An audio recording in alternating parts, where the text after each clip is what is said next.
रसा चुगताई साहब का एक मशहूर शेर है। इश्क में भी सियासतें निकली, कुर्बतों में भी फासला निकला। दरअसल यह शेर मुझे एक वाक़े को लेकर याद आया है। वाक़या सुवल थाने के डुहिया गांव का है। गांव के अधेड़ अवधेश राय पर जानलेवा हमला हुआ। तारीख थी 24 अक्टूबर। रात में गांव के ही एक जात विशेष के लोग उनके दरवाजे पर चढ़ गए और उन पर लाठी, रम्मा, कुल्हाड़ी से हमला बोल दिए। ताबड़तोड़ प्रहार की संघातक चोटों के कारण अवधेश राय अचेत होकर गिर पड़े। तब उन्हें मृत समझ हमलावर वहां से भाग खड़े हुए। अवधेश राय के स्वजन आनंद फानंद में उन्हें जिला मुख्यालय पर एक निजी अस्पताल लाए, मगर हालत चिंताजनक देख उनको वाराणसी के लिए रेफर कर दिया गया।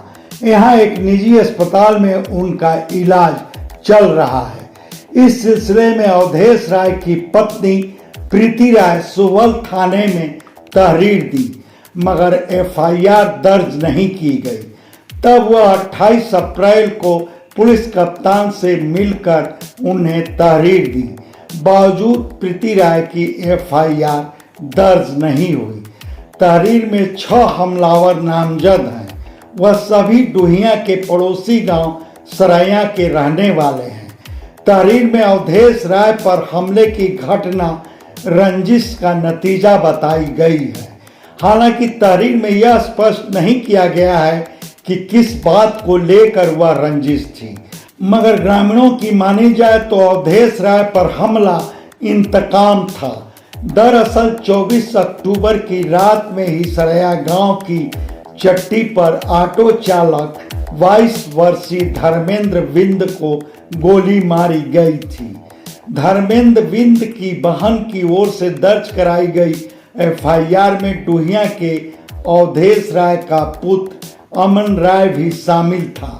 धर्मेंद्र बिंद पर हमले का इंतकाम लेने के लिए ही उसके पक्ष के स्वजाति बंधु घटना के कुछ ही घंटे बाद अवधेश राय के दरवाजे पर चढ़ गए थे और अपने हमले में अवधेश राय को मृत समझ वह सभी लौट भी गए थे।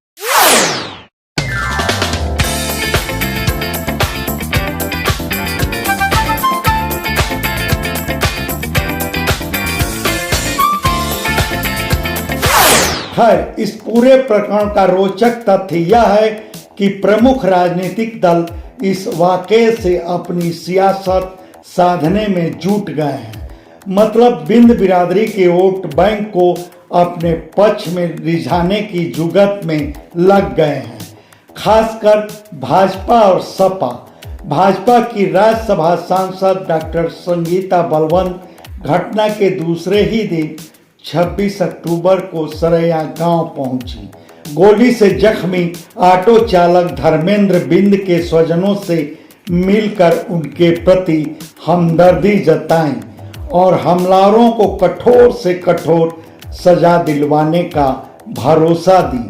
फिर सपा के जिलाध्यक्ष गोपाल यादव सदल बल सरैया गांव पहुंचे और ऑटो रिक्शा चालक धर्मेंद्र बिंद के घर पहुंचकर मातम पुरसी कर आए।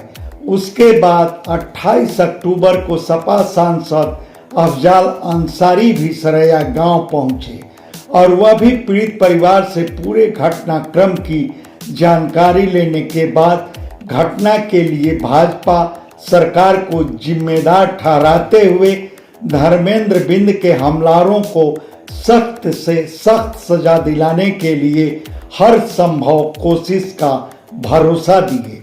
बेशक ऑटो रिक्शा चालक धर्मेंद्र बिंद के हमलावरों को कड़ी से कड़ी सजा मिलनी ही चाहिए।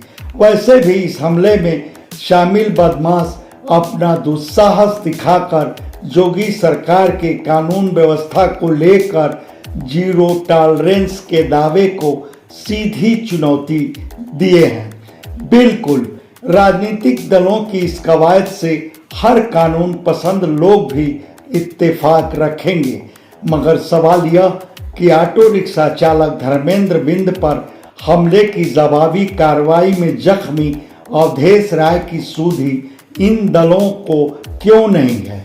यह माना जा सकता है कि सपा के पीडीए फार्मूले में अवधेश राय के लिए लगभग कोई गुंजाइश नहीं बनती है, मगर इस बात को खारिज नहीं किया जा सकता कि भाजपा के सबका साथ सबका विकास के नारे में तो अवधेश राय बिल्कुल फिट बैठते हैं। तब भाजपा संगठन अवधेश राय के स्वजनों से कन्नी क्यों काट रहा है। अवधेश राय की पत्नी प्रीति राय की तहरीर पर एफआईआर दर्ज कराने की भाजपा संगठन पहल क्यों नहीं कर रहा है। उधर भाजपा की राज्यसभा सांसद डॉक्टर संगीता बलवंत भी सरैया पहुंचकर भी अवधेश राय के घर जाने की जरूरत नहीं समझी थी, बल्कि वह अखबारों में प्रकाशित अपनी सरैया विजिट की खबर को अपने एक्स हैंडल से शेयर करना नहीं भूली। वैसे भी डुइयां गांव के लोगों का कहना है कि ऑटो रिक्शा चालक धर्मेंद्र बिंद पर जानलेवा हमले के मामले में कुछ बेकसूरों को भी साजिशन फंसाया गया है। हालांकि पुलिस की विवेचना में ही सारी सच्चाई सामने आएगी, मगर पूरे प्रकरण में हो रही सियासत पर आप क्या कहेंगे यह हमारे कमेंट बॉक्स में जरूर बताएं। धन्यवाद। आपसे आग्रह है कि हमारे चैनल को लाइक करें, शेयर करें, सब्सक्राइब करें और फेसबुक यूजर हैं तो हमारे पेज को फॉलो करना ना भूलें।